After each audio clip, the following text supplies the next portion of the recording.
Welcome to XFO Intelligence Podcast. I'm your host, and today we're diving into what might be the most significant shift in artificial intelligence since its inception, a transition that AI pioneer Ilya Sutskever calls moving from the age of scaling back to the age of research.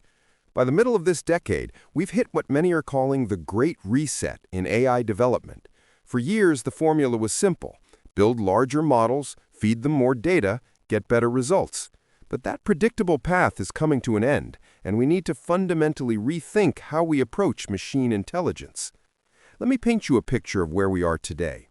We have AI systems that can ace standardized tests, outperform humans in coding competitions, and demonstrate incredible breadth of knowledge. Yet these same systems struggle with tasks that any teenager could master.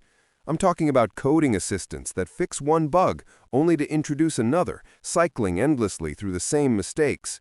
This isn't just a minor glitch, it reveals a fundamental architectural flaw.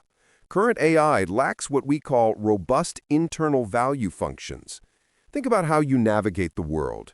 You're guided by emotions that serve as built-in reward systems: happiness when making progress, frustration when stuck, satisfaction when completing tasks.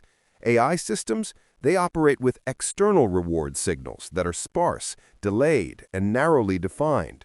Here's a fascinating insight. When a person suffers emotional processing damage, they become unable to make even simple decisions like choosing what socks to wear. Emotions aren't just feelings, they're sophisticated value functions that guide our intelligence. Current AI training methods may actually be making models too single-minded and narrowly focused, sacrificing general robustness for benchmark performance. Now let's talk about why we've hit what I call the scaling wall. The scaling paradigm worked because it offered predictable returns with minimal research risk. Companies could confidently invest billions, knowing that larger models would yield incremental improvements. But as Sutskever points out, the data is very clearly finite. We've reached a critical threshold where most compute now goes to inference rather than breakthrough research. So what are humans doing that AI isn't? Consider a teenager learning to drive. After just 10 hours of practice, they can navigate complex real-world scenarios. Their success doesn't come from massive data exposure, but from internal value functions that guide their learning. They don't need external rewards for every correct turn. They immediately sense when they're driving poorly or confidently. The critical insight: value functions must be primary, not secondary. Human intelligence evolved with value systems built into its architecture from the beginning.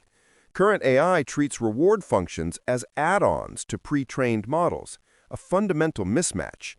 Looking ahead, I see three phases of renewal.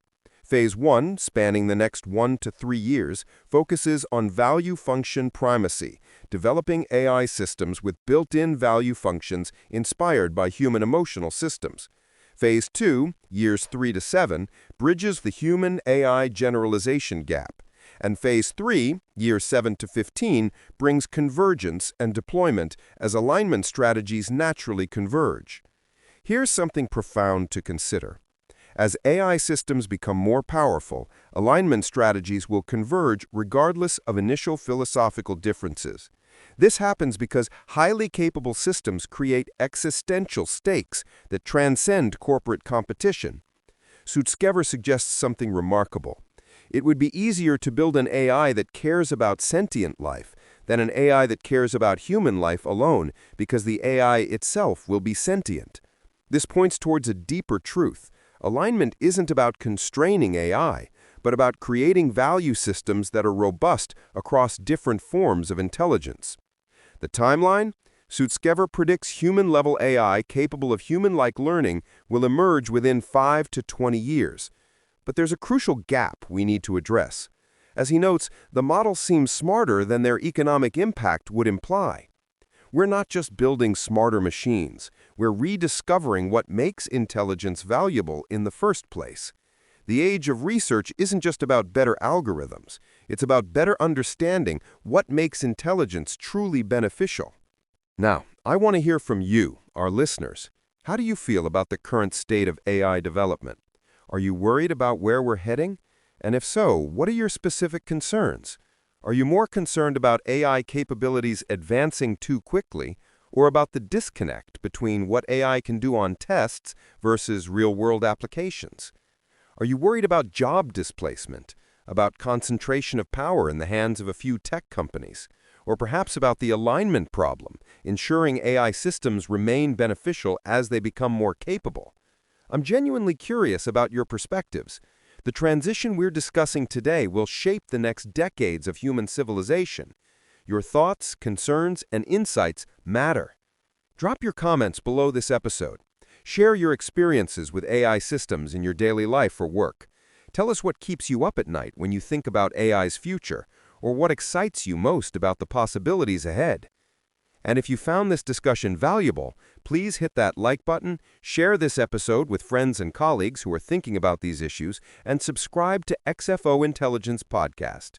We're committed to bringing you the most important conversations about the future of intelligence, both artificial and human. Until next time, keep questioning, keep learning, and remember, we're not just witnesses to this great reset in AI. We're all participants in shaping where it leads. Thanks for listening to XFO Intelligence Podcast.